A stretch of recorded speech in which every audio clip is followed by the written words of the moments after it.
भगवान का दिया हुआ सब कुछ है, दौलत है, शोहरत है, इज्जत है। इज्जत है इज्जत नहीं के नामन बसतानी के भगवान के दिहल सब कुछ है, बस कमी तो एगो माले के बा, बस कमी तो एगो माले के बा।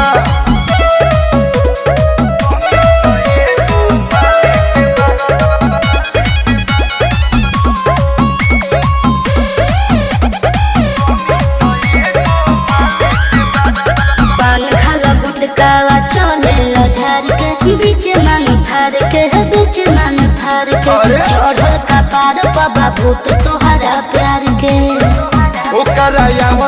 जिंदगी बदली भरल नोट से रही बगली।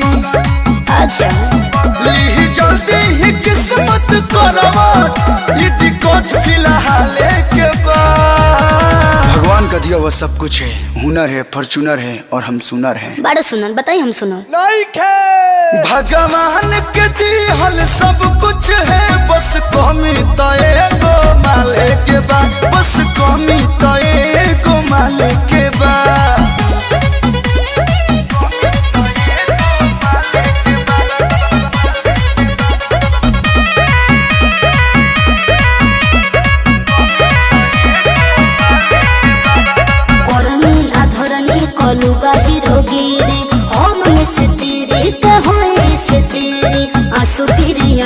खोजल खाली कॉन्फिडेंस के लेवल बहाई, रात हमर हो एक दिन आई, परमानेंट बनैती तोहके लछन तक लेके बा।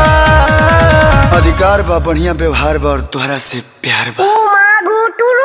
भगवान के दिहल सब कुछ है, बस कमी तो एगो माले के बा, बस कमी तो एगो माले के बा। अरविंद अकेला कब तक अकेला रहेगा।